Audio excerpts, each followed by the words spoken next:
Bismillahirrahmanirrahim. Assalamualaikum warahmatullahi wabarakatuh.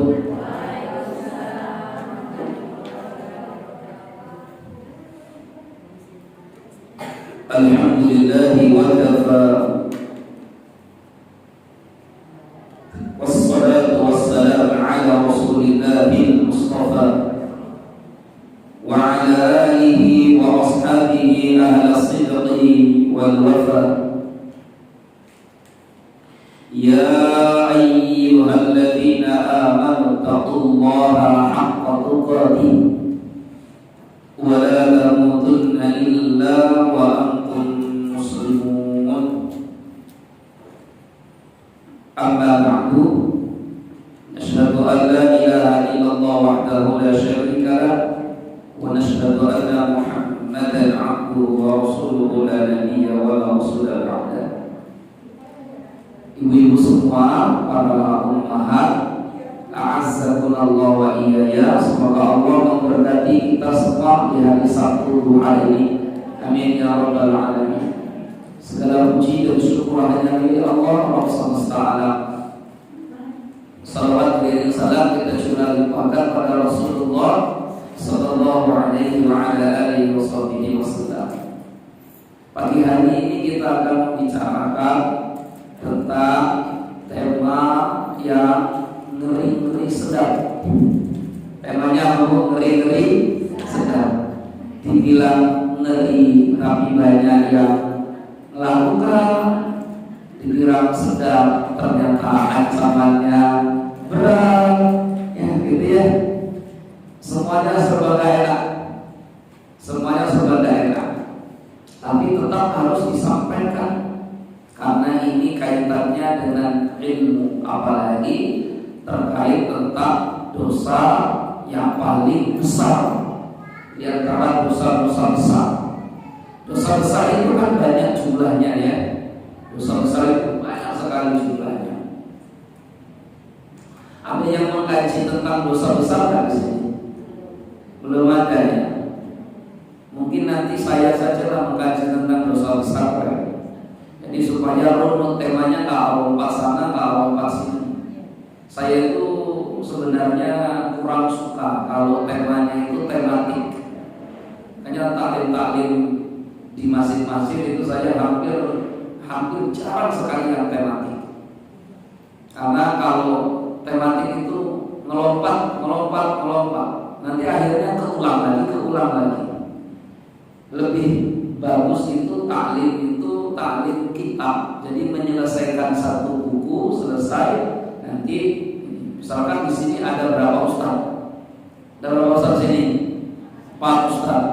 4 ustaz itu beri bagian masing-masing. Oh, ustaz ini bagusnya nyampaikan tema tentang tauhid. Udah, kasih ustaz tauhid. Apa tema kitabnya? Itu yang dipelajari. Karena tauhid juga penting. Ya, tauhid juga penting. Bahkan paling penting bukan juga paling penting itu dalam agama kita adalah tauhid. Karena kalau tauhidnya nggak kuat, apalagi perempuan akhir zaman, kan Rasulullah menyebutkan ketika Dajjal nanti keluar dari persembunyiannya dan dari kurungannya, itu Dajjal paling banyak pengikutnya adalah wanita. Kenapa perempuan paling banyak pengikut Dajjal? Karena perempuan itu paling gak kuat nahan lapar, paling gak kuat gak punya duit, paling gak kuat hidup susah. Sementara Dajjal itu membawa berbagai macam kesenangan. Ya, itu kenapa perempuan paling banyak jadi pengikutnya Dajjal. Ada uang abang disayang, tak ada uang abang dicekik ya, ditendang. Iya, coba itu kan berangkat dari tauhid dan imannya yang tidak kuat. Terus nanti ada ustadznya satu kajiannya apa, misalkan tema-tema kekeluargaan, fikih keluarga, ayat-ayat keluarga, hadis-hadis keluarga, beri berhenti ustadznya, gitu ya. Nah, nanti yang lain, begitu supaya runut tema-tema itu, nggak mengulang-ulang atau nggak melompat-lompat. Kalau melompat-lompat nanti bikin pusing, ya. Tapi runut, insya Allah anggapan nanti begitu. Atau bulan depan kita mulai nanti. Jadi nanti panitianya Umi tinggal Umi sama bisa sekalian kan? Mesti sekalian. Nah, mesti sekalian nanti bisa ingatkan. Nah, nanti Ustaz besok kajiannya ya apa besok? Al-Kabair, dosa-dosa besar, mulai dari dosa yang ke-1 sampai dosa ke-70. Kita pakai yang mazhab Hambali saja 70. Kalau di mazhab Syafi'i dosa besar itu banyak, sampai 120 lebih. Yang 70 saja itu kalau 1 bulan 1 kali pertemuan, insya Allah baru selesai 10 tahun lagi. Ya, nah, kan itu ya. Tapi itu pertama, pelan-pelan. Apa masalah? Saya sudah mengkaji kitab dosa-dosa besar karena itu di sini di Palapalima ya dekat-dekat ya awal sana lampu merah Panglima Polim itu lampu merah itu. Nah, di situ kita baru masuk dosa besar ke 10, itu 1,5 tahun. Ya. Nah, jadi termasuk apa yang kita kaji ini juga bagian dari dosa besar yang paling besar. Yang peringkatnya itu masuk 10 besar di antara puluhan dosa-dosa tadi itu. Kenapa kita harus tahu dosa? Karena orang kalau tahu dosa pasti tahu yang baiknya. Tapi orang kalau tahu yang baik belum tentu tahu dosa. Saya ulang lagi ya. Orang itu kalau tahu dosa pasti tahu kebaikan. Tapi kalau tahu kebaikan belum tentu tahu dosa. Itu ucapan Hudzaifah bin Yaman, "Arafna syarra la li syarri, walakin li tauqi atau li tawaqqi." Kami para sahabat itu tahu keburukan bukan supaya kami jadi buruk, tapi kami mesti tahu keburukan supaya bisa berlindung dari keburukan. Karena kalau keburukan itu sudah kita ketahui, insya Allah yang baik-baik ini semuanya baik selain yang ini kan. Tapi kalau kebaikan kita lakoni, ternyata keburukan kita nggak tahu, khawatirnya kita jatuh pada keburukannya tanpa disadari. Contohnya riba ini. Orang itu sholat banyak, jago sholat, puasa banyak, jago puasa. Kan dia pusing mikirkan kira-kira sholat saya sah nggak ya Ustaz, tadi wudu saya begini, kira-kira puasa saya gimana ya Ustaz. Dia pusing mikirkan bagaimana sahnya sholat, bagaimana sahnya puasa. Tapi dia tidak pernah pusing memikirkan ada yang haram masuk ke perutnya. Ya, baik. Yang pertama kita mulai dari hadis Nabi Sallallahu Alaihi Wasallam. Suara saya jelas nggak ini? Jelas. Kalau saya jauhkan dikit, tes mana lebih jelas? Yang ini atau yang tadi? Yang ini. Yang pertama begini. Terlalu dekat atau yang begini? Nah, ya. Karena saya juga nyaman yang ini nih. Rasulullah Sallallahu Alaihi Wasallam bersabda dalam hadis sahih riwayat Imam Al-Bukhari dan Imam Muslim dari sahabat Abu Hurairah radhiyallahu anhu. Nabi bersabda, "Ijtanibu as-sab'al mubiqat." Jauhilah 7 dosa yang menghancurkan.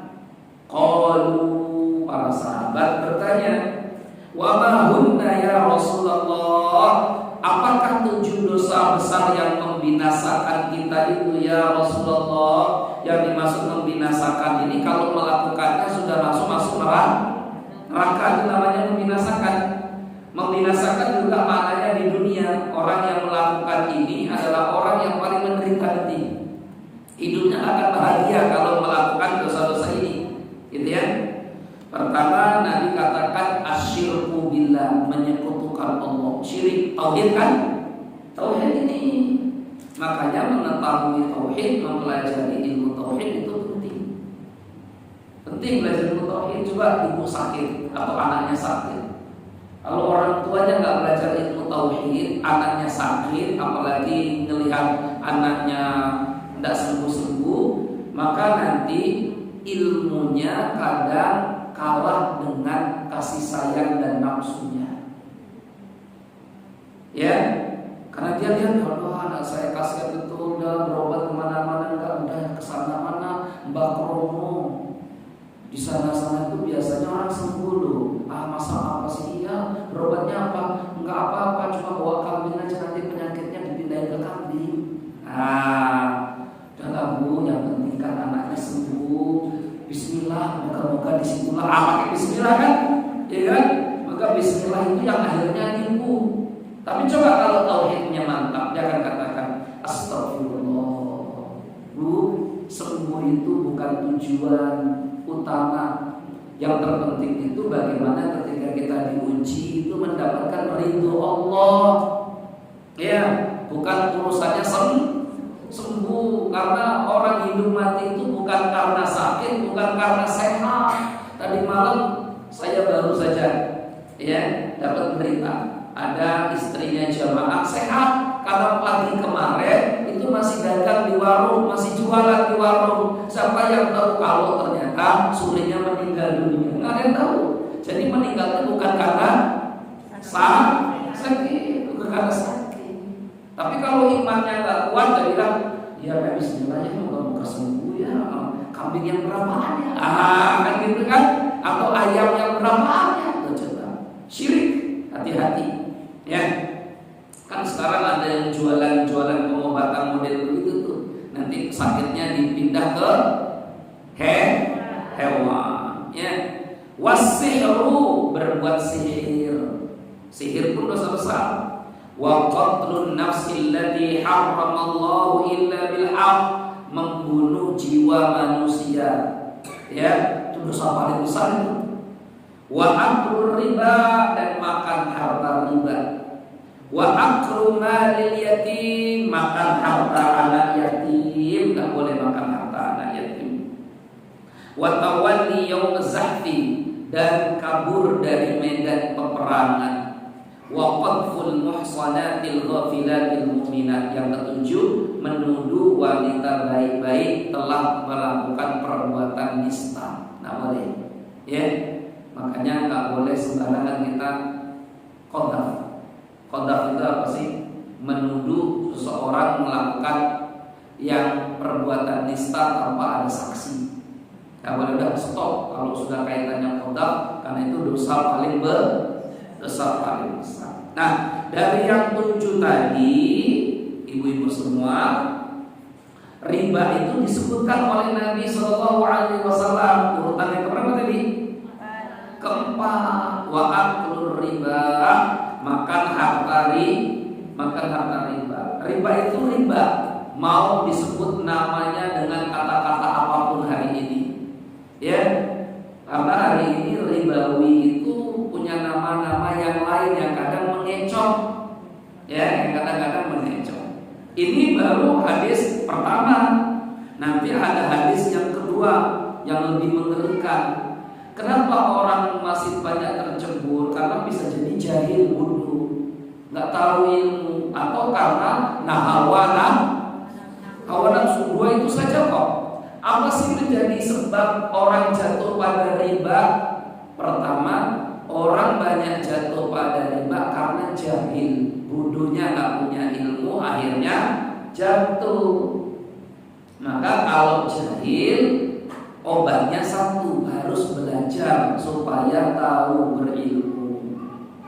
Yang kedua, kenapa orang bisa jatuh pada riba? Alasan kedua, nafsu syahwat. Ya, nafsu syahwat. Karena tadi ingin memiliki semua dengan cara instan, cepat, nggak mau susah. Akhirnya pakai jalan mudah atas nama riba. Ya, dosa besar yang jadi biasa. dosa besar yang jadi biasa. Rasulullah Shallallahu Alaihi Wasallam bersabda dalam riwayat Ad-Darqutni dari Abdullah bin Hanbala, Nabi Shallallahu Alaihi Wasallam bersabda, riba itu tis'atun wa tis'una baban, 99 pintu. Riba itu 99 pintu. Adnaha yang paling ringan, ka'an ya'ti rajulu bi ummihi, itu seperti dosa anak berzina dengan ibu kandungnya sendiri. Ngeri ya? Orang berzina itu ya dosa, tapi menzinahi ibu kandungnya sendiri lebih dosa. Ternyata riba itu dosanya berat seperti zinahi ibu kandung sendiri. Mengerikan. Tapi ini semua jadi lupa kalau sudah ditentukan dengan hawa nafsu. Dengan hawa nafsu.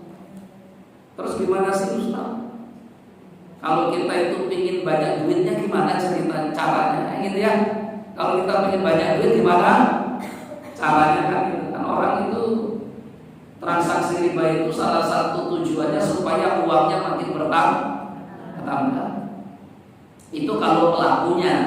Kalau yang dikenakan ya uangnya makin habis, karena bayarannya berarti makin banyak.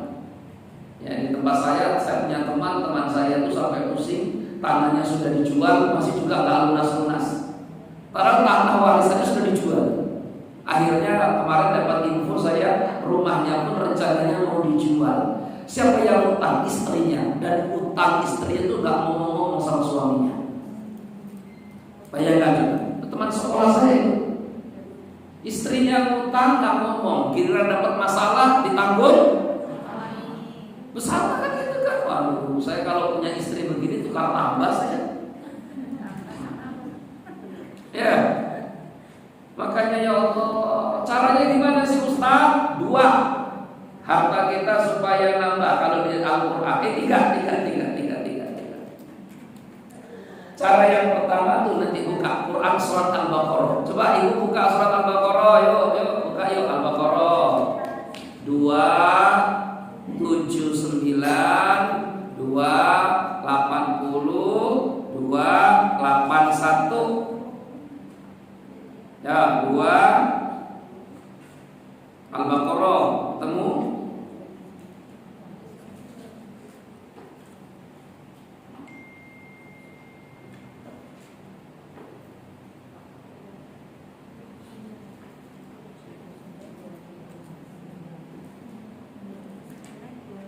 Ketemu enggak, Bu? Sudah ya, saya carikan dulu. 276. Dah ketemu 276. Baik, yamhaqullahu riba wa yurbi shadaqah.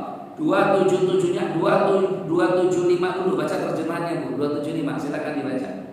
Orang-orang yang memakan riba tidak dapat berdiri, melainkan seperti berdirinya orang yang kemasukan setan. Oke, pelan-pelan. Orang-orang yang memakan riba nanti di hari kiamat bangkit dari kuburnya dia tidak bisa berdiri. Terus melainkan seperti berdirinya orang yang kemasukan setan. Melainkan seperti orang yang kesurupan. Orang kesurupan pernah bilang Ibu, kalau suruh berdiri jalannya oleng, sempoyongan kayak orang Bu. Itu nanti di hari kiamat kalau Ibu bangkit dari kubur, kalau saya bangun dari kubur, ya kita katakan, makan riba ya, ada jalannya apa? Sempoyongan. Itu surat Al-Baqarah aja. Yang demikian itu karena mereka berkata bahwa jual beli sama dengan riba. Mereka bilang, riba ini sama kok dengan jual beli. Jual beli tujuannya Ibu kalau dagang tujuannya supaya apa? Untung kan? Duitnya supaya nambah kan? Gak ada orang dagang, aku pengen dagang loh supaya duitku habis. Gak ada kan? Aku pengen dagang supaya kekayaanku nambah. Jadi intinya orang itu punya tujuan. Riba itu kenapa ada? Riba itu tujuannya supaya duitnya makin nambah. Kalau tujuannya sama-sama supaya duitnya nambah, ya sama aja dong, boleh. Kalau begitu jual beli aja boleh, riba maka boleh. Itu kata orang. Kan apa bedanya mau sama-sama supaya duitnya bertambah? Lanjut. Padahal Allah itu sudah halalkan jual beli. Ini loh cara supaya uang bertambah dengan cara jual beli. Yang satu Allah haramkan riba. Ayat 277-nya. 276 baca.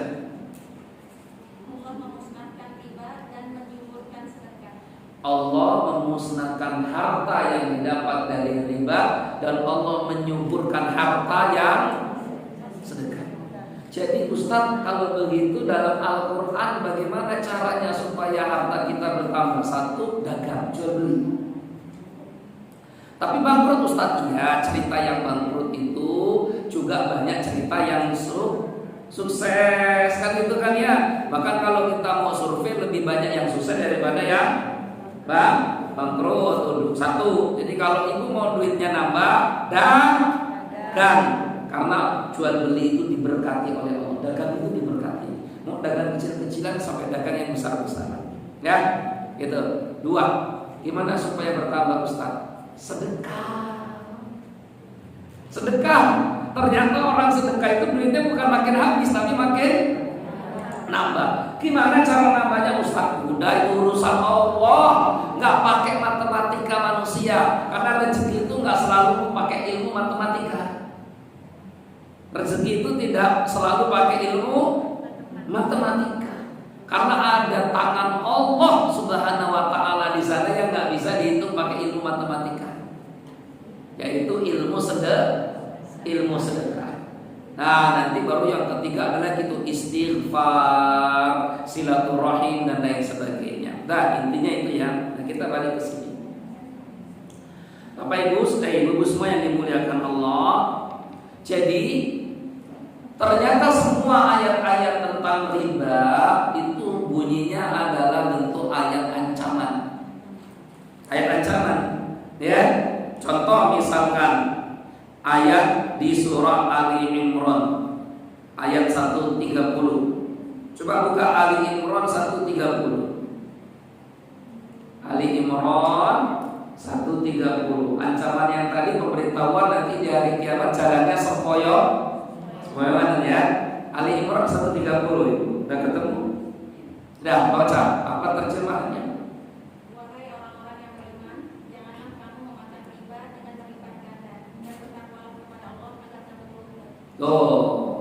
Hai orang-orang yang beriman, ya ayyuhalladzina amanu la ta'kulur riba adha'afan mudha'afa wattaqullaha la'allakum turhamun.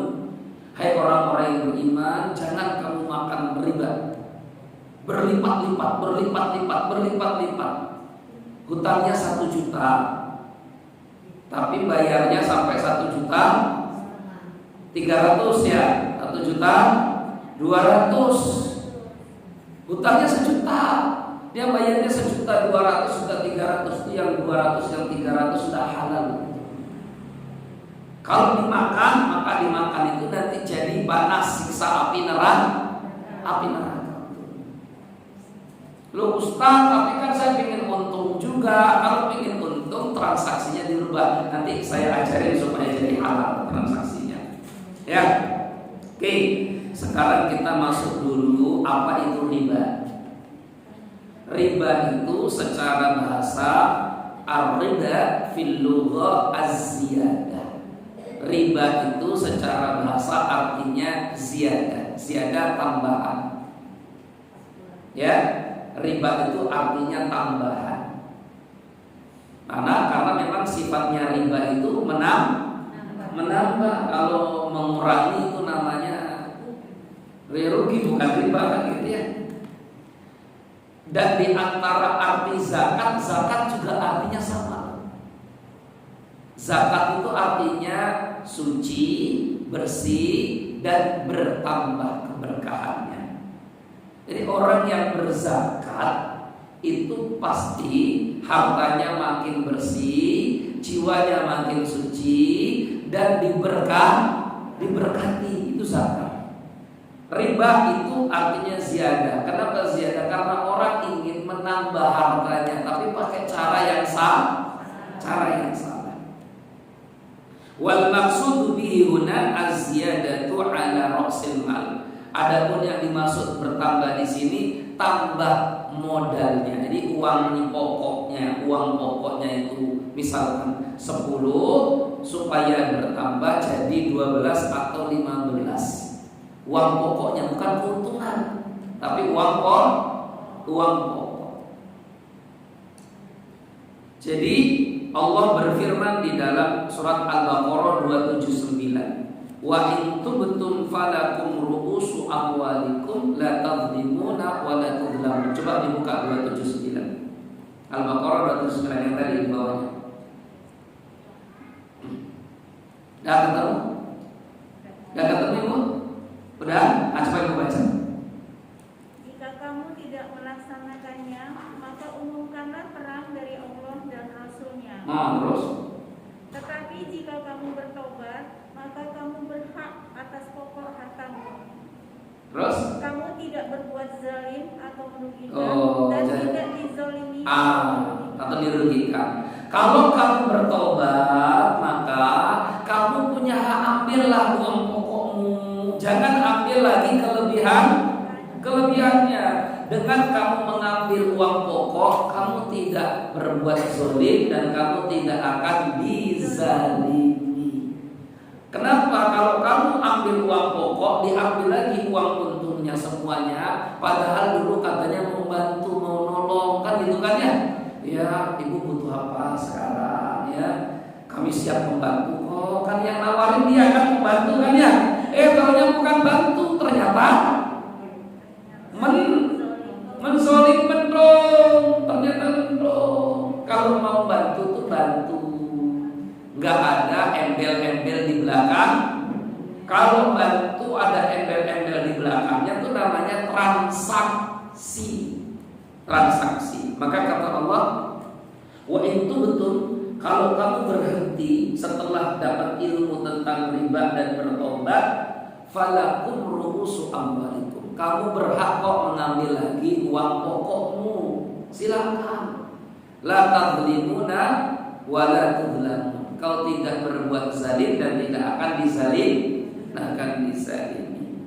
Nah, ibu-ibu semua, apa hukum riba? Riba itu ayat yang terakhir kali turun. Ya. Ibu kalau buka Al-Baqarah tadi 278. Coba ibu baca 278. 278, 279, 280 ini ayat yang terakhir kali turun. Rasulullah itu masih hidup sekitar 9 hari atau 7 hari. Ada yang mengatakan 9 atau 7 hari ketika ayat ini diturunkan. Jadi dari semua ayat Al-Quran ini termasuk ayat yang paling terakhir, karena habis itu udah gak ada lagi ayat turun.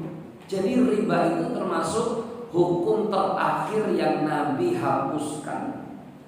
Dulu di Arab, di Mekah, ada riba yang paling dikenal, namanya riba Abbas.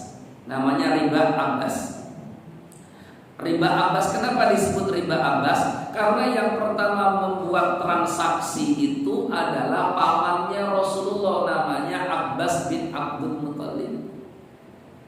Ribanya jenis riba apa? Ribanya Abbas itu, kalau sekarang orang bilang ini orang baik. Abbas itu punya barang. Sahabat Abbas, paman Nabi itu punya barang. Barangnya silakan kamu ambil, kamu jual. Ya, dari saya sekian, sudah ambil untung kan? Ya, kamu nggak punya modal, nggak apa-apa, nggak punya modal, ambil saja. Kalau zaman sekarang kan ada yang begitu kan? Tapi kamu tepat waktu mulangkannya. Kalau terlambat nanti baru dikenakan denda. Kalau nggak terlambat nggak apa-apa, nggak kenakan denda. Tapi kalau terlambat baru dikenakan denda. Itu membantu sekali. Kenapa membantu di zaman itu? Karena orang nggak punya modal tapi dikasih, silakan. Dia dapat untung juga yang jualin kan itu kan ya. Tapi kalau ada denda nanti, kalau ada keterlambatan nanti didenda. Nah itu ribanya zaman Abbas. Waktu Nabi haji wada, haji terakhir perpisahan, itu Nabi mengharamkan bentuk transaksi seperti ini. Ya, nah secara singkat saya beginikan. Riba itu ada dua. Riba itu ada dua. Jadi riba itu tidak terkait antara suka sama suka, ridho dan ridho, untung atau dirugikan. Tidak selamanya riba itu berbicara tentang rugi atau dirugikan. Tidak selamanya bicara begitu riba. Ya, ini ada kesoliman Ustaz karena dia dirugikan. Ini ada penindasan Ustaz karena dia begini. Tidak, riba itu tidak semuanya bicara rugi dan zolim. Makanya riba ada dua. Pertama riba fadl. Pertama riba fadl, F-A-D-H-L, fadl. Fadlun artinya kelebihan. Riba fadl, riba yang dilebihkan. Ya. Riba yang dilebihkan.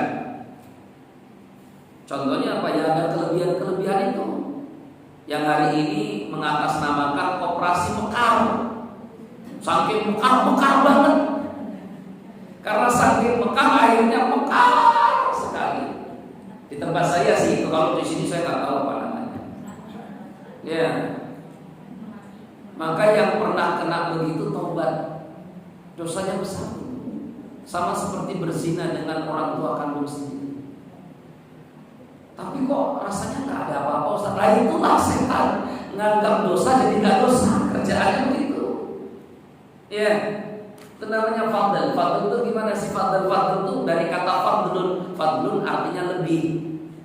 Karena yang dari 10 jadi 13 atau jadi 15, yang 20 jadi 30, yang dari 100 jadi 120, yang dari 500 jadi 700. Itu namanya fadlun. Riba ini riba paling banyak transaksinya. Ini jelas sebenarnya. Orang bilang namanya rentenir. Hari ini rentenir gak mau lagi disebut rentenir, jadinya koperasi. Rentenir hari ini gak mau dipanggil rentenir karena udah tahu orang rentenir itu dosa. Orang hari ini nyebutnya dirinya koperasi. Ya, dia minjemin nanti ngambil untung. Itu namanya riba fadl. Ada kelebihan selisih harga, kelebihan selisih nilai. Ya, ini jelas-jelas diharamkan nanti. Baik, ada yang kedua namanya nasi'ah. Riba nasi'ah. Nah, ini juga riba, tapi orang banyak nggak tahu. Dikiranya riba itu cuma yang ada selisih lebih tadi itu. Padahal ada juga jenis riba yang kedua dijelaskan oleh Rasulullah dalam hadisnya. Namanya riba an-nasi'ah. Apa itu nasi'ah? Nasi'ah artinya ketertundaan, ditunda, ribanya ditakhir, dibelakangkan. Gimana Ustaz transaksinya? Dia beli sesuatu yang harusnya ada di depannya, tapi barangnya nggak ada, ditunda. Apakah bayarnya yang ditunda atau bendanya yang ditunda? Itu riba haram. Contohnya apa? Beli emas. Ibu kan beli emas kan ya? Ibu beli emas. Ibu kalau mau beli emas pakai duit apa? Dolar atau rupiah? Rupiah ya. Kalau dolar kan berarti orang kaya banget kan gitu ya. Sultan. Ibu pakai rupiah kan? Maka transaksi jual beli emas itu tidak boleh angsur kredit, haram. Tidak boleh hutang, haram. Tidak boleh juga ditunda bayarnya biarpun tidak hutang, jadi haram. Repot kan? Banyak Ustaz sekarang begitu. Nah karena banyak Misalkan ibu beli emas, ada teman ibu beli emas, ada teman ibu jual emas. Emas apa ini? Oh, ini emas asli nih, 24 karat. Berapa harganya sekarang? Ya sekian. Ini bagus banget, cantik banget ini kalungnya, Bunda Umi ya Jeng. Berapa nih Jeng? Karena jualan emas biasanya Jeng panggilannya. Ya, kalau jualan jamu Bo. Kalau jualan emas itu namanya Jeng. Kalau jualan madu ya gitu ya. Karena jualannya madu. Kalau enggak jualannya jilbab panggilannya kan kalau jualan jilbab enggak ada yang panggil jengnya gitu ya. Yang jualan emas itu yang pakai jeng. Ya. Berapa nih jeng? Cantik banget ini gelangnya, kalungnya. Oh ya, ini emas asli loh jeng. Ya, ini ada 10 gram. Wah, berapa sekarang? Ampun cuma murah aja 10 gram. Ya, 10 gram 10 JT kan itu ya. 10 juta. Ih, mahal betul. Udah kan ditawar 9 saja. Ada jualan emas tuh enggak nawar-nawar biasanya. Karena emas itu naik terus kan itu kan ya. Udah 10 juta. Ya udah deh. Gimana ya? Aku enggak bawa duit ini. Ya. Ada sih uangnya di rumah, udah gak apa-apa, bawa aja dulu emasnya. Uang mah gampang, masa saya gak percaya sih sama si Jeng. Kan kita udah kenal lama. Udah makasih ya Jeng ya, iya. Nanti uangnya aku kirim ya. Kalau nggak nanti ke rumah ya sudah. Besok ada, nanti aku ke rumah, besok uangnya nyusul gak apa-apa. Akhirnya emasnya diambil, uangnya besok. Boleh nggak Ustaz? Haram. Kenapa haram? Ini namanya riba. Riba apa Ustaz? Kan gak ada penambahan. Besoknya juga dibayar juga 10 juta. Iya, ini Rasul sebut dengan riba nasi'ah. Maka Nabi mengharamkan. Sejak zaman Nabi sudah haramkan ini. Ustaz kok haram sih? Kan gak ada kezoliman di situ. Siapa yang dizolimi? Ingat, riba itu tidak harus selamanya bicara zolim dan tidak zolim. Riba itu tidak selamanya bicara zolim dan tidak zolim. Kalau melanggar syariat dan itu terkait riba ya jadi riba. Kan tidak ada yang dizolimi di sini, tidak ada. Toh emasnya asli kok 24 karat 10 gram. Iya. Toh uangnya besok juga memang betul-betul diambil kok. Uang itu uangnya juga 10 juta. Iya. Tapi dia dihukumi riba. Kenapa? Karena pembayarannya ditunda atau barangnya penundaan itu namanya nasi'ah. Tapi apa semua barang Ustaz? Enggak semua barang. Hanya barang-barang tertentu yang disebut oleh Rasulullah dengan item ribawi. Nah, ini item ribawi, nanti dicatat item ribawi. Karena nanti kalau semuanya nggak boleh begini, wah kacau. Kita inden beli motor, inden beli apa lagi Ibu? Ibu biasanya kalau inden beli apa? Microwave. Ibu inden beli microwave. Ya, Ibu inden beli apa lagi? Piring. Inden beli apa lagi?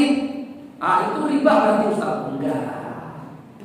Riba itu yang nasi'ah itu, yang penundaan itu hanya untuk beberapa item saja, enggak semua.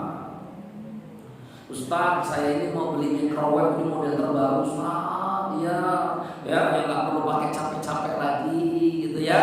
Itu kentangnya dimasukin, itu keluarnya sudah langsung terkelupas sendiri, udah matang sendiri, udah motong-motong sendiri lagi, udah pokoknya nggak kerja ya. Atau microwave apalah misalkannya macam-macam ya. Itu inden, duitnya dikirim dulu, barangnya belakangan, atau barangnya duluan, duitnya belakangan. Riba bukan? Ayo, riba bukan? Bukan. Loh, tadi emas nggak boleh. Untuk emas nggak boleh, kalau untuk microwave boleh. Paham? Ya. Untuk emas tak boleh, tapi untuk microwave boleh. Motor boleh. Motor kan hari ini, dulu zaman Nabi ada motor kan gitu ya. Baik, apa saja sih item ribawi itu? Nanti item ribawi kita bahas ya. Intinya tadi Ibu paham ya, Ada riba itu ada dua ya. Riba apa satu? Riba fadl. Riba fadl itu apa? Lebihan, dilebih-lebihkan. Contohnya begini, dulu di zaman Rasulullah, ini yang kelebihan ya. Di zaman Nabi ada orang yang menukar satu sok anggur inab dengan satu sok inab kering kismis. Ya. Jadi ada anggur yang basah dengan anggur yang kering. Mana lebih mahal, basah atau kering? Yang kering kan ya? Yang kering lebih mahal kan ya? Akhirnya karena yang kering itu lebih mahal, sahabat ini mengatakan kalau mau ditukar, yang basahnya 2 sok, yang keringnya 1 sok. Adil tidak itu? Adil tidak? Adil kan ya? Karena yang kering ini untuk jadi kering 1 kilo itu membutuhkan anggur basahnya bisa jadi 2, bisa jadi 3, atau bisa jadi 1 kilo 9 on, kan gitu kan ya. Jadi kalau kamu mau ambil anggur kering, anggur basahnya harus lebih banyak. Itu dulu transaksi begitu pernah ada di zaman Nabi Sallallahu Alaihi Wasallam. Sampai kemudian Nabi Sallallahu Alaihi Wasallam melarangnya. Ini haram. Kenapa haram? Kan ini adil. Untuk bisa dapat 1 kilo yang kering, memang harus dikeringkan dulu yang basah ini berkilo-kilo. Ya, kata Nabi karena berasal dari satu jenis. Ya, kalau dulu di zaman Nabi pakai kurma. Maha min tamrina, faqala rajul, ya Rasulullah, bi'na tamrona so'aini biso'in. Ya Rasulullah, tolong jual kurma ini 2 sok dengan 1 sok, ditukar kurmanya. Ada kurma yang bagus dengan kurma yang kurang bagus. Faqala Nabi, maka Nabi kemudian berkata, kata Nabi, nanti kan lihat kurma ini bukan kurma kita, ini kurma yang ini, ya. Maka para sahabat mengatakan, kami tadi jual barter kurma ya Rasulullah. Kurma kami itu 2 sok, kurma mereka karena bagus 1 sok. 1 sok itu artinya ukuran. Ya, kalau sekarang itu seperti 1 gantang, 1 kilo. Punya kami 2 kilo karena mereka kurmanya bagus, kami ambil 1 kilo. Maka Nabi bilang ini bukan kurma kita. Kami tukar ya Rasulullah, barter 2 kilo jadi 1 kilo. Maka Nabi bilang, dzalika riba, ini namanya riba. Loh kan kurmanya kualitasnya beda ya Rasulullah. Iya, ini riba. Rudduhu, kembalikan ini. Karena kurma ini haram untuk dimakan. Riba. Summa bi'u tamrona, solusinya gimana ya Nabi? Kami kan mau makan kurma yang bagus itu. Nabi berikan solusi. Bi'u tamrona, juallah kurma kita dulu.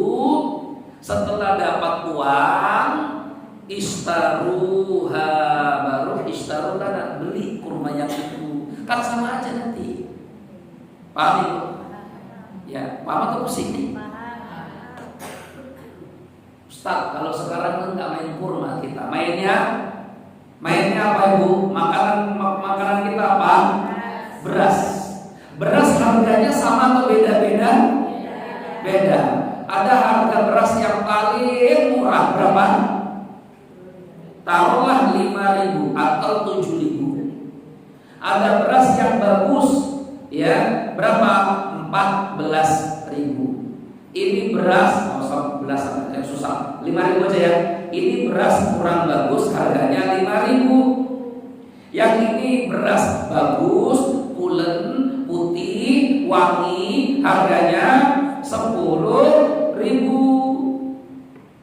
Yang 5.000 pinginlah merasakan beras yang harga 10.000. Akhirnya yang punya harga beras 10.000 pun kasihan. Ya udah, sini kamu tak kasih harga beras yang 10.000 sekilo, tapi kamu ngasihnya 2 2 kilo. Deal? Deal. Adil tidak ini? Adil tidak? Bu, ini kan yang 5.000. Menurut kita adil tidak? Adil. Bagus tidak? Bagus. Nolong tidak? Nolong. Karena dia pinginlah rasakan beras yang 10.000 tuh katanya wangi, yang 5.000 kan nggak wangi ya. Yaudah, ini yang 10.000 tak kasih 1 kilo, kamu 5.000 jadi 2 kilo. Baik nggak orang ini? Baiknya. Kalau menurut ibu nggak usah pakai agama dulu ini. Bagus nggak ini? Adil tidak? Nolong orang tidak? Tapi menurut agama haram. Kenapa haram? Karena sama-sama beras. Tapi kan kualitasnya beda. Iya, ini sama-sama makanan pokok, sama-sama dimakan orang. Terus gimana caranya? Ibu tadi tanya. Gimana caranya supaya mau makan beras yang enak? Ini Nabi kasih cara. Bi'u tamrona, jual dulu beras kita. Ya, nih Bu, saya jual, Bu, saya itu ingin makan beras itu loh Bu. Ya ini 10.000, ini beras saya 5.000. Gimana caranya? Ya udah sih kita tukar aja, apa susahnya? Ditukarkan enak, sama-sama enak. Nih 1 kilo, kamu 2 kilo. Iya makasih ya Bu ya. Ya tapi ini haram. Kok haram Ustaz? Iya kan nggak ada kezaliman. Kan riba bukan hanya bicara zaliman tadi ya. Ini alat tukarnya. Akhirnya gimana supaya halal? Kata Nabi, bi'u tamrona, kamu jual dulu berasmu. Siapa yang beli? Ya ibu itu lagi yang beli, nggak apa-apa. Yaudah sini saya beli berasmu 10.000, 2 kilo. Nih uang 10.000-nya. Alhamdulillah punya uang 10.000. Baru Bu, saya mau beli beras yang itu. Nah, kok muter-muter amat sih Ustaz? Jelimet amat supaya halal. Memang yang halal itu kadang agak muter sedikit. Yang halal itu memang kadang agak muter sedikit. Gak apa-apa. Nih uang 10.000 Bu. Ya alhamdulillah. Oh iya Bu, 10.000-nya aku udah pegang. Sekarang aku beli Bu beras yang itu 10.000. Nah, kan muter kan. Yang penting sudah pindah. Boleh. Jadi halal. Yang pertama haram, yang kedua halal. Yang pertama haram, yang kedua halal. Padahal sama-sama bendanya itulah bendanya. Paham ya Bu ya? Halo? Paham? Ini namanya riba fadl. Ribanya riba fadl. Dia bertambah timbangannya. Tapi haram, biarpun tidak ada kezalim. Apalagi bertambahnya ada unsur kezalim.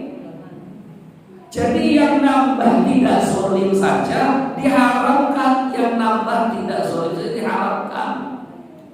Apalagi dia bertambah ada kezaliman. Ustaz, apakah setiap yang bertambah itu tidak boleh? Kalau begitu nggak ada dong orang mau ganti apa namanya tukar tambah. Enggak, tukar tambah yang nggak boleh nih. 1, catat. Ini yang disebut oleh Nabi item ribawi. Pertama, adzahabu bidzahabi, emas nggak boleh tukar tambah. Sementara pedagang emas sukanya emas tidak boleh tukar tambah. Sementara pedagang emas sukanya tukar tambah. Makanya pedagang emas itu sebelum jualan emas belajar dulu fikih Islamnya supaya transaksinya nggak jadi haram. Ada teman saya usaha emas, sekarang akhirnya jualan pecel, sekarang jualan lontong sayur. Jualan emas tadinya di Bangku. Saya tanya kenapa kok berhenti? Sudah sekarang udah itu belajar dulu fikih, belajar dulu agama. Nanti kalau udah jualan emas lagi atau bisnis emas lagi supaya nggak jatuh pada yang haram. Kalau Ustaz saya begini aja biar tenang, hatinya gelisah banget tuh cuma ya Allah. Jarang-jarang dia begitu, itu udah.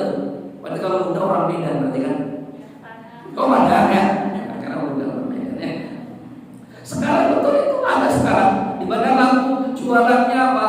Lontong sayur, gorengan, bakwan, pagi-pagi nasi uduk. Karena dia merasakan tenang, antum, kalau kemarin-kemarin itu memang duitnya ada, gitu ya, tapi gelisah. Ya Allah, jarang-jarang dia begitu.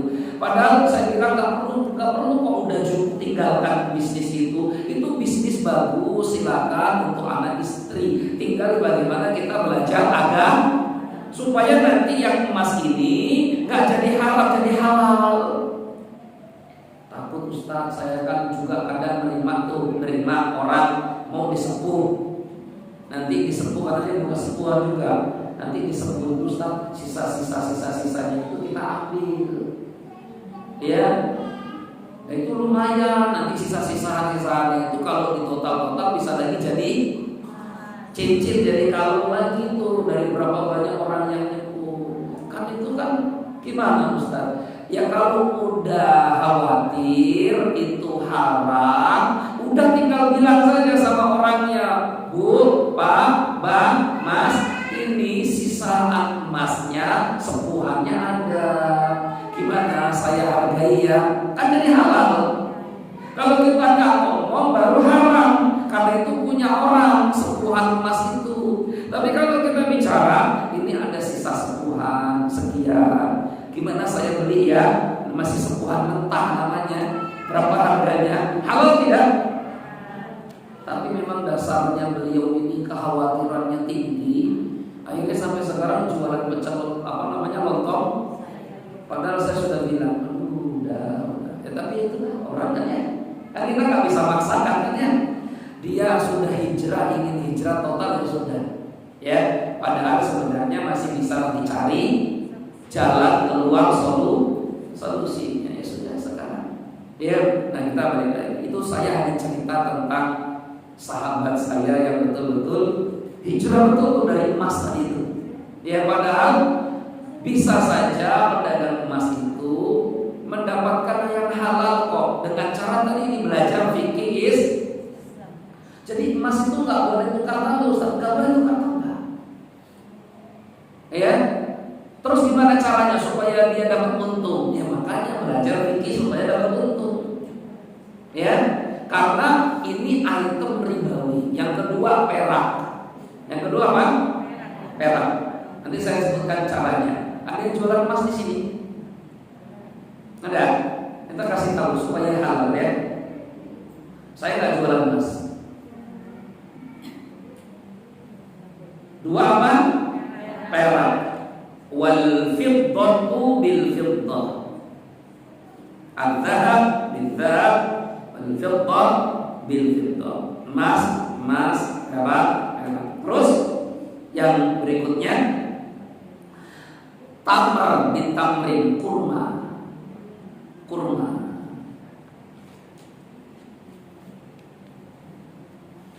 Kalau kurma itu ya harus sama. Kalau nggak sama nggak boleh. Nah, kita ini kan nggak ada kurma kan di sini ya. Nah, kalau sawit Ustaz, sawit nggak masuk kurma apa-apa. Terus al-qamhu, gandum. Maka beras itu dihukumi sama dengan gandum. Kenapa? Karena gandum itu makanan pokok, kurma makanan pokok, gandum makanan pokok. Maka beras dihukumi makanan pokok. Karena di zaman Nabi kan nggak ada beras tuh, yang ada gandum. Ya sudah, kita nggak ada gandum di sini, makanan pokok kita apa? Beras. Maka beras harus sama dengan beras. Yang penting masih sama-sama beras. Kalau beras sama jagung Ustaz beda. Beras sama singkong beda. Kalau beras sama beras harus sama takarannya, sama timbangannya. Tapi kan harganya beda, itu urusan nanti harganya beda. Ya. Terus Al-milhu, milhu apa milhu? Garam. Garam dengan garam. Garam kalau sekarang garam ini murah. Ya garam kita murah, kalau dulu garam mahal kan gitu. Terus terakhir asyair. Syair itu jewawut ya, apa namanya? Jewawut ya. Tepung yang dihaluskan itu namanya syair. Jadi gandum itu kan bentuknya masih biji-bijian. Kalau sudah dihaluskan itu namanya syair, tepung gandum. Itu harus sama. Ya, syair. Jadi berapa itu? 6. Apa saja? Emas, perak, kurma. Oke. Nanti saya jelaskan satu-satu. Ini tidak boleh fadl. Tak boleh jumlah bertambah, tak boleh. Contoh begini, emas. Maka emas itu tidak boleh ada kelebihannya. Kalau mau ditukar. Kalau 24, kalau 10 ya 10. Kalau 5 ya 5. Itu kan ya. Wah, ini alasannya sudah berkurang, nyusut. Kan gitu kan? Kan hari ini pedagang emas itu selalu beralasan nyusut. Karena nyusut akhirnya ada istilah tukar tambah. Nah ini yang tidak boleh. Loh Ustaz, kan kami juga mau untuk pedagang ini. Kalau nggak ada bahasa tukar tambah, gimana mau dapat untungnya? Maka supaya halal transaksinya, emasnya dijual dulu. Kan harga jual tidak sama dengan harga beli. Betul nggak Bu? Ibu kalau beli emas sekarang 1 juta. Kalau ibu jual emas berapa harganya?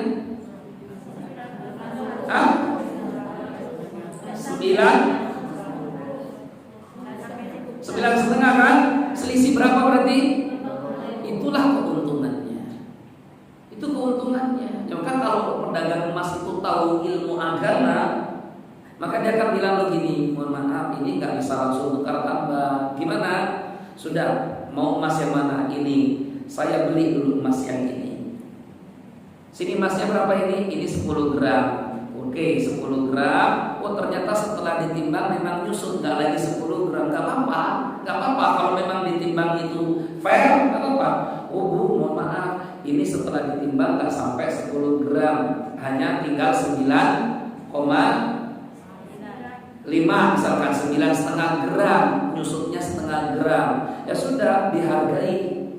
Berapa itu 9,5 gram? 9,5 dikali 9,50 kan gitu kan ya. Akhirnya ketemulah harga. Uangnya berapa?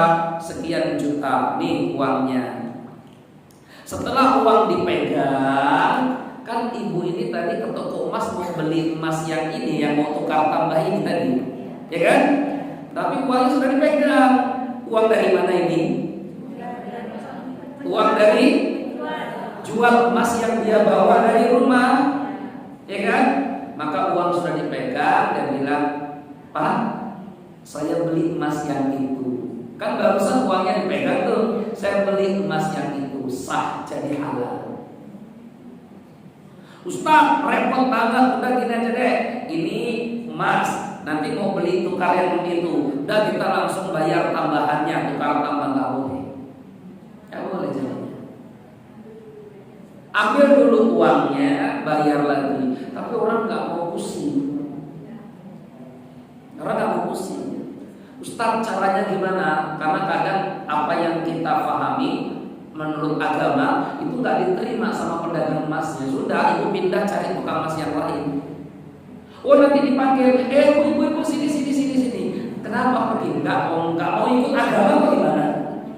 Ya udah nih, saya bayar. Nah, alhamdulillah kalau mau. Kalau enggak, cara kedua, kan ibu butuh emas. Kalau ibu butuh, ibu bahasanya bukan tukar tambah, jual. Pak, saya mau jual emas ini berapa ya? Padahal kita tuh sebenarnya mau beli yang itu. Oh ya, ini saya beli ya harganya, tapi nggak bisa lagi 10 juta. Berapa? 9,5 juta. Udah nggak apa-apa, mana 9,5 juta. Diambil uangnya. Setelah uang diambil 9,5 juta, baru ibu bilang, Pak, saya mau beli itu kalau yang itu. Ibu ini nggak sekalian dari tadi. Ya nggak apa-apa, memang mau ingin supaya halal kok.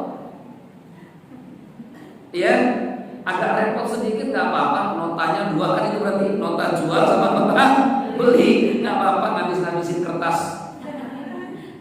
Tapi yang penting halal, sama seperti beras tadi. Yang penting halal. Kita mau cari halal atau mau cari enaknya? Aman kalau cari halalnya ya. Karena yang enak-enak belum tentu halal. Sepakat? Nah, sudah kalau begitu. Ya Allah. Oke, Ustaz, kenapa riba itu diharamkan? Kata Syekh Said Sabiq, riba itu diharamkan karena satu, yusabbibul adawah.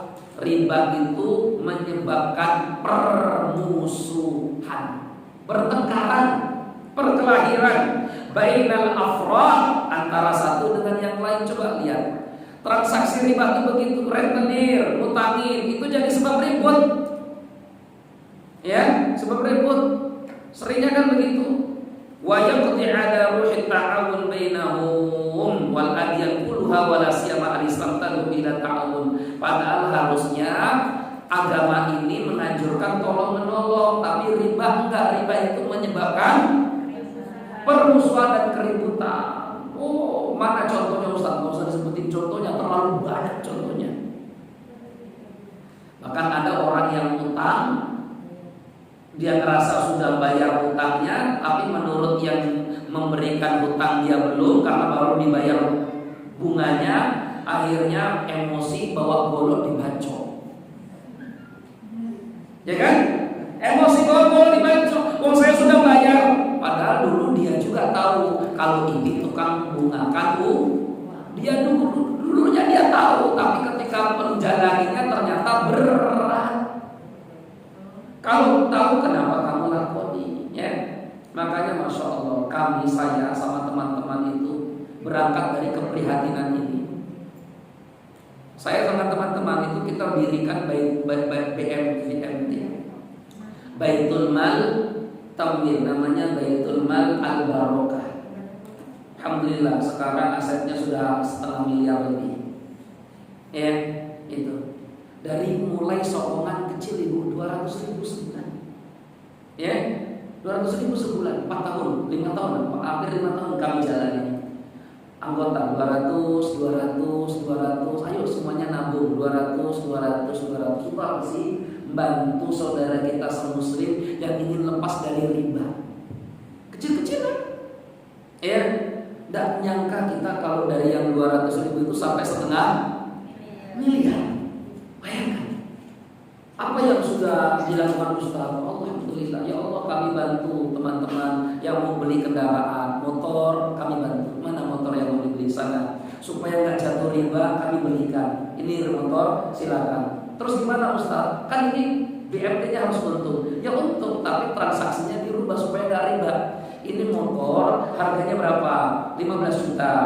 Kami beli 15 juta dari dealer. Setelah dibeli 15 juta misalkan, kami jual. Jual berapa? Ambil keuntungan nggak usah banyak, 20%. Berarti 3 juta keuntungannya. Maka ini 15 juta harga aslinya, kami jual ke Bapak 18 juta. Berapa lama Bapak mau mengangsur? 3 tahun Pak. Ya sudah 3 tahun, ada perjanjian akad. Kalau terlambat nggak apa-apa, yang penting jelas. Nggak ada denda, Dah jalan. Alhamdulillah sampai sekarang jalan. Alhamdulillah. BMT Al-Barokah ini di Pramuka. Ya, ada lagi mobil silakan. Mobil jangan yang mahal. Ya, itu kita bantu kok, kita bantu. Nggak apa-apa. Ustaz kami mau sudah nggak apa-apa. Nanti saya kasihkan. Bilang saja dari Ustaz Kafi, katanya saya mau kesini mau minta tolong. Beli apa? Ya, yang penting jujur. Karena kita ini ingin saling tolong menolong. Ustaz ada nggak ruginya? Ada. Kenapa rugi? Karena nggak jujur. Setelah minjam, setelah utang, kabur orangnya. Ada. Kami ditipu.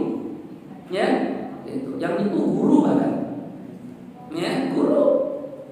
Ustaz gimana? Ya rugi. Rugi terus gimana? Ya sudah. Jadi amal soleh.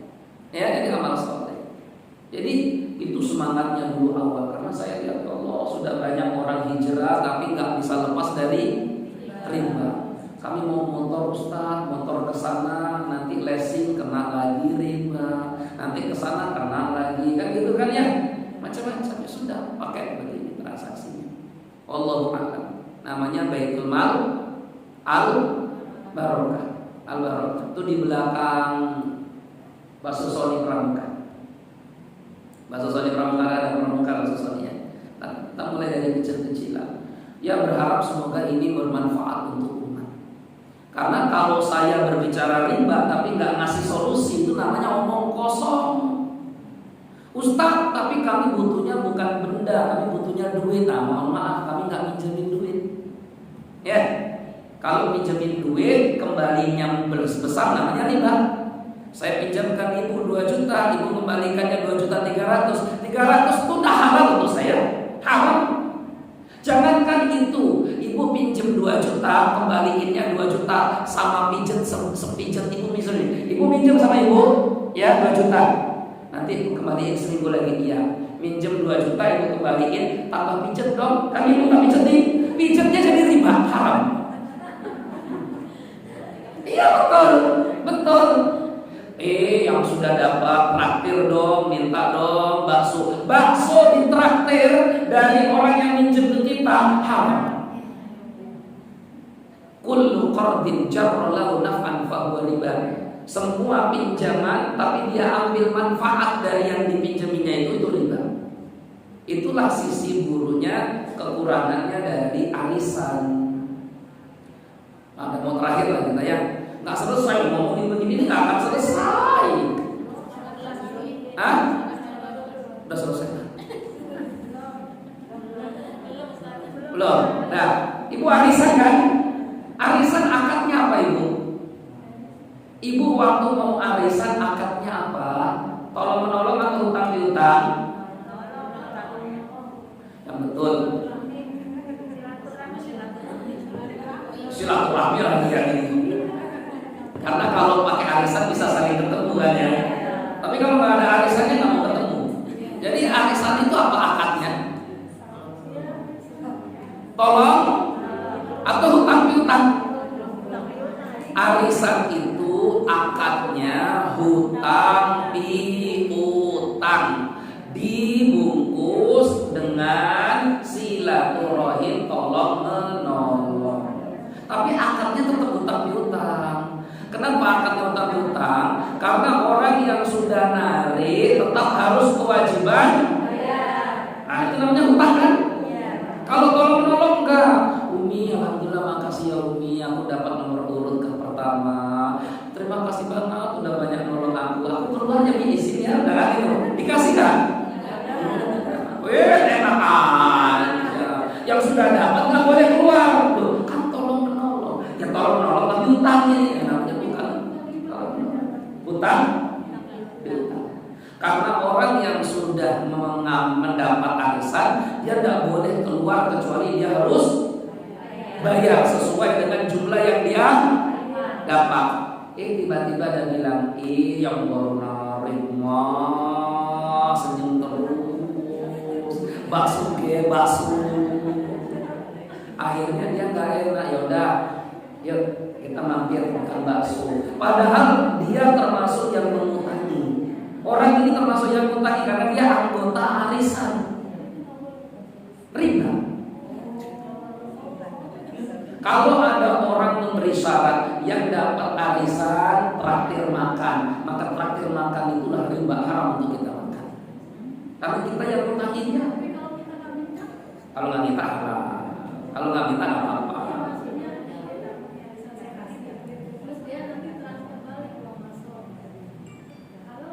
Kenapa dia transfer balik? Maksudnya dia nggak ada transaksi, bahkan saya potong duit arisan itu 10 juta misalkan ya. Oh ibu di koordinator, ibu koordinator ya.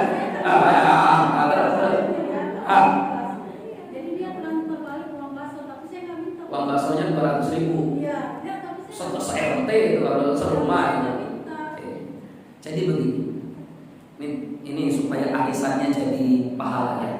Arisan itu kan saya tahu ibu ini arisan kan sebenarnya ingin saling tolong-menolong kan awalnya. Tapi kalau menolong kalau caranya nggak benar akhirnya jadi dosa kan.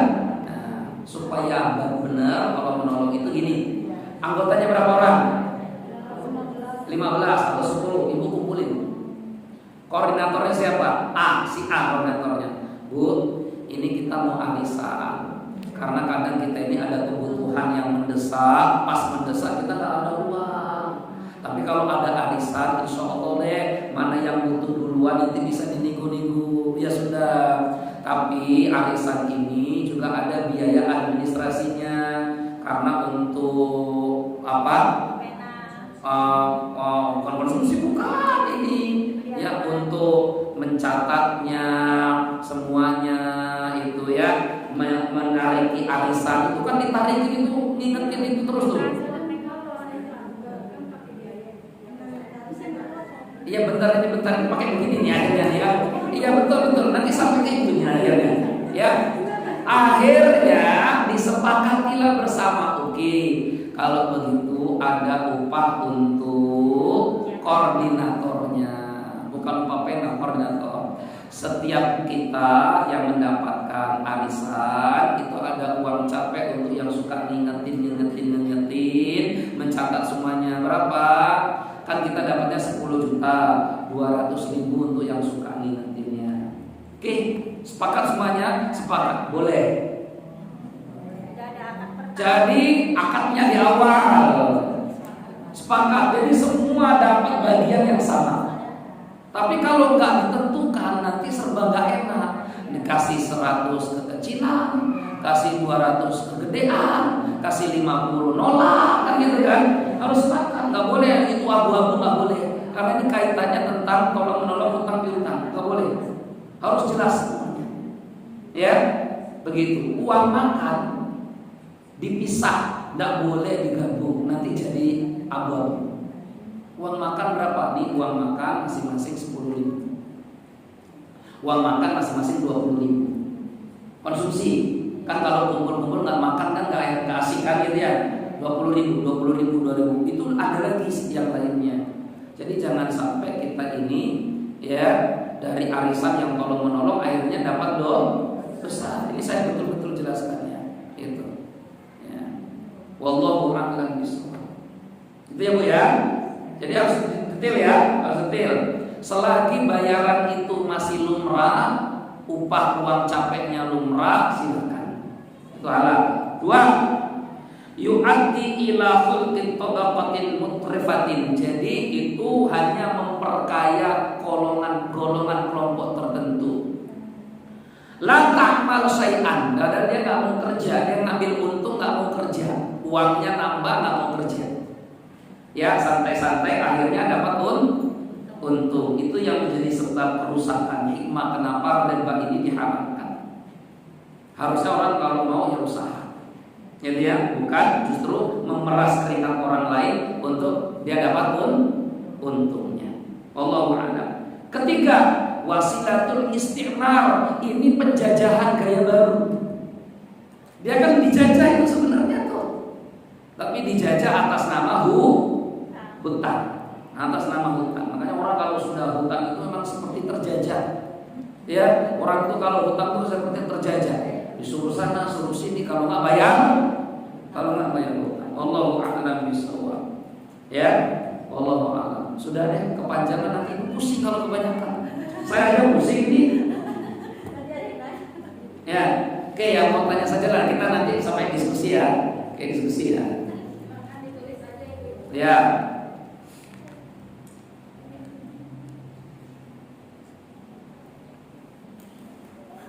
Seandainya ngambil uang mekar karena kepepet, perlu banget solusinya ngambil uang mekar.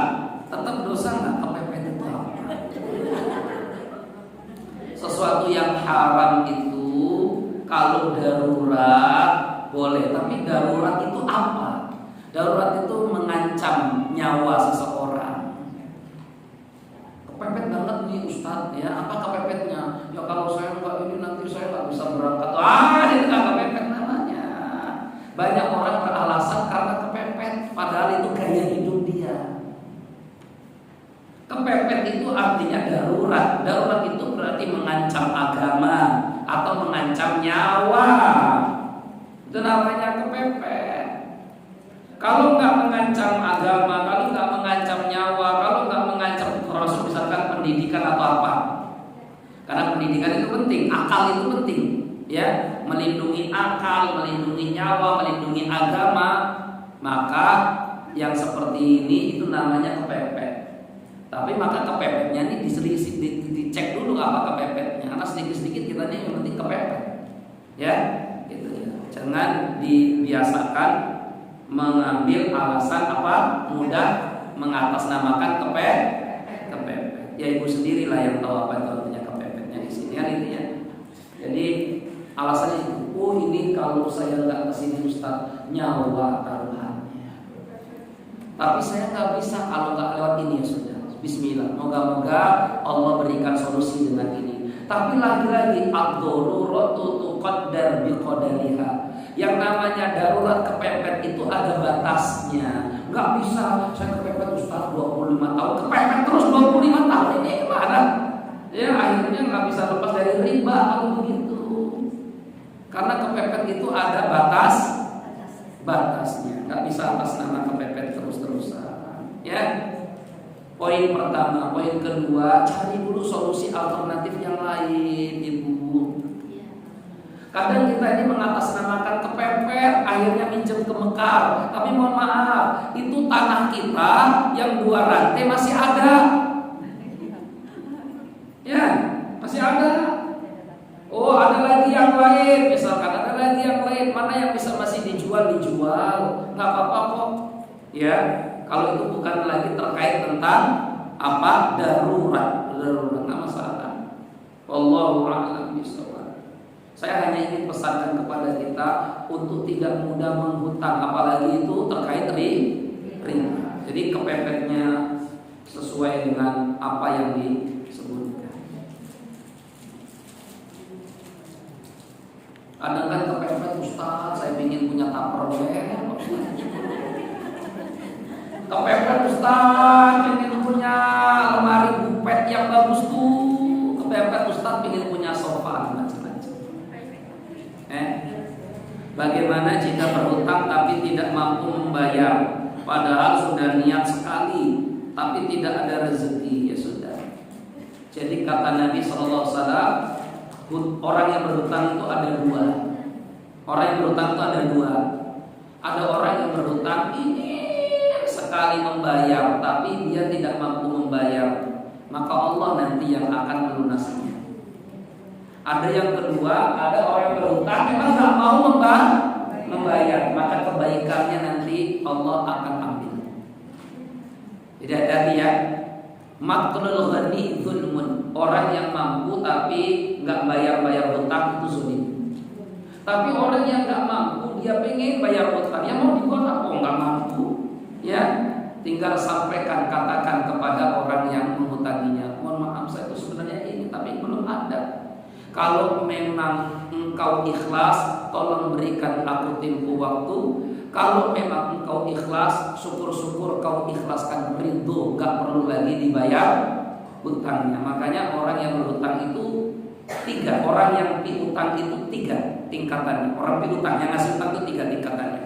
Tingkatan yang pertama adalah falakum ru'usu amwalikum. Ayat tadi Al-Baqarah. Tingkatan pertama adalah kamu ambil harta yang kamu berikan sesuai jumlahnya, sama. Itu tingkatan mulia pertama. Saya ngasih utang 100.000, ya saya ambil kembaliannya 100.000. Itu mulia. Gak apa-apa, ini mulia. Sifat mulia yang kedua, wa in kana dzu usratin fanadhiratun ila maisar. Al-Baqarah 279. Ya, 279 280. Kalau yang kamu hutangi itu sedang kesulitan, maka berikan tempo. Wah, ini mulia. Tapi derajatnya di atasnya yang pertama tadi. Ya, ibu kasih tempo. Udah gak apa-apa lah, silakan. Kapan ada waktunya nanti Umi bayar ya. Ya, gak usah terlalu sekian tempo itu ibu dapat pahala sedekah senilai uang yang dipinjam. Ya, ada ibu minjam, misalkan ada teman minjam ke ibu 1 juta, terus ibu bilang udah laku, karena kita tahu juga dia sedang kesulitan, silakan Umi kapan-kapan bayar, mampu silakan bayar, gak usah terlalu memikirkan. Maka tiap hari ibu dapat pahala sedekah infak 1 juta, sampai kapan? Sampai ibu ini bisa bayar.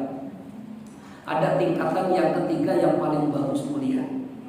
Wa an tasaddaqu khairul lakum, kamu ikhlaskan bernilai sedekah itu lebih baik untukmu nanti di akhirat. Jadi 3 orang tadi ya, ibu silakan jadi orang yang ngasih utangan baliknya sama jumlahnya, nggak apa-apa. Atau ibu kasih tempo tiap hari dapat pahala sedekah. Atau tingkatan yang terakhir yang paling mulia, ibu jadi yang mengikhlaskan, itu paling mulia. Udah itu, jangan jadi yang keempat.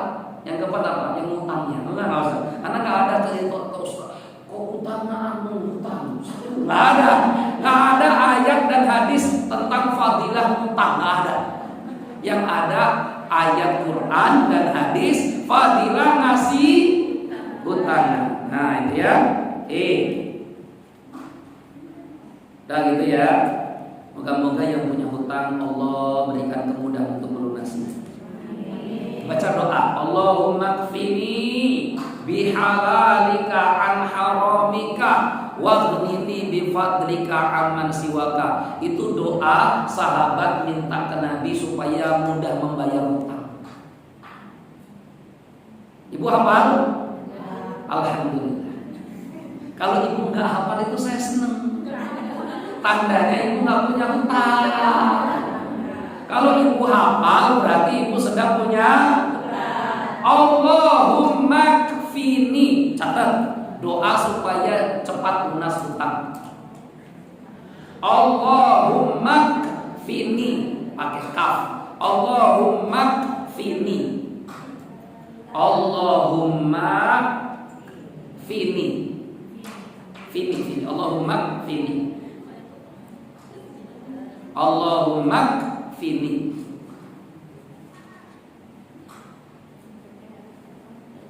Bihalalika. Bihalalika.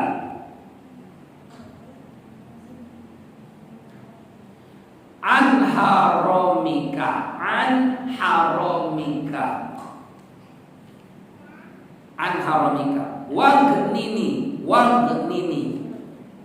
Wag pakai ghain, wag nini, wag nini, nini, wag nini, wag nini, bifadlika,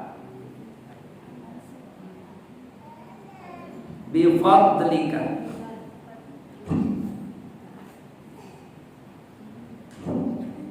amman siwaka, amman siwaka. Dah. Itu ibu praktekin, yakin bismillah insyaallah. Itu resep dari Nabi ya, supaya kita cepat lunas hutang. Dah, lanjut ya, ini sekarang udah mau selesai karena kita zuhurnya cepat. Bagaimana dengan jasa pegadaian? Gadai itu dalam ilmu fikih disebut dengan rohan. Rohan. Pegadaian itu ada syarat-syaratnya. Gadai itu apa sih? Kita minjam uang dengan memberikan jaminan, kan gitu kan ya? Maka jaminan ini tidak boleh habis, nggak boleh habis, tidak boleh dipakai. Jaminannya nggak boleh dipakai. Umi, saya mau pinjam sih uang berapa? 5 juta sebagai jaminannya. Ini apa jaminannya? Motor saya. Maka motornya nggak boleh dipakai. Nggak boleh. Manasin kan manasin nggak dipakai.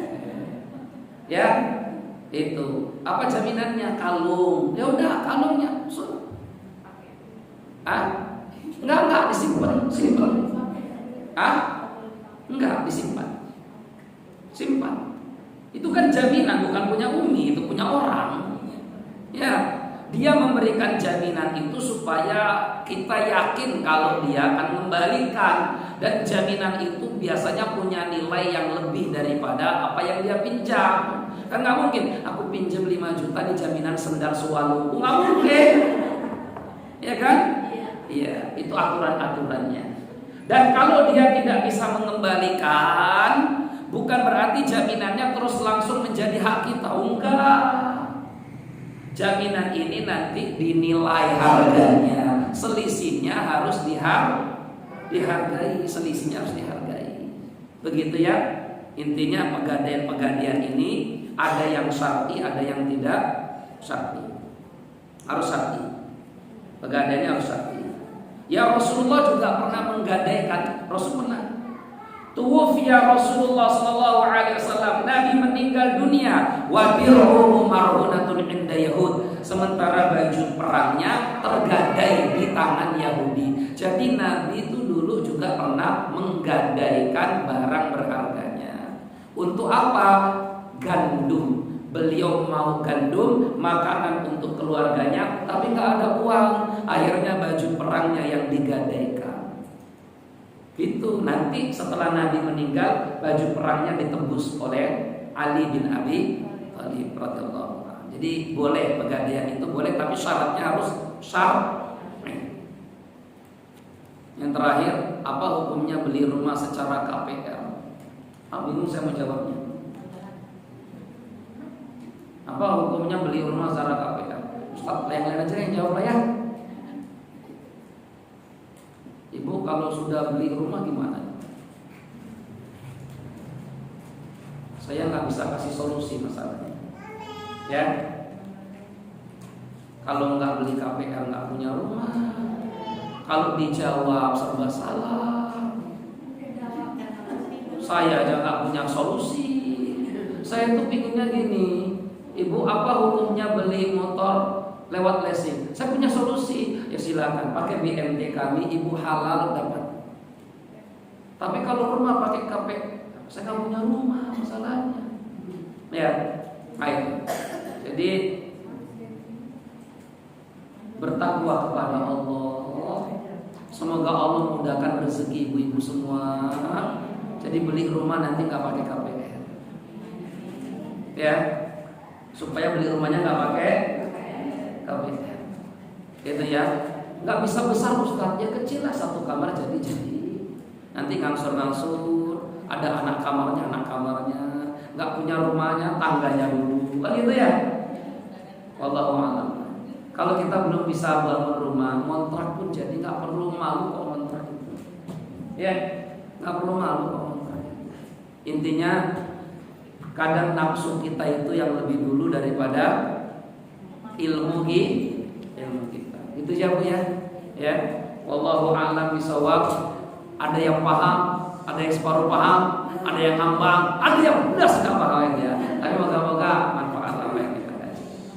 Siang ini ya, besok-besok kita kaji kitab. Ya. Subhanakallahumma wa bihamdika asyhadu an la ilaha illa anta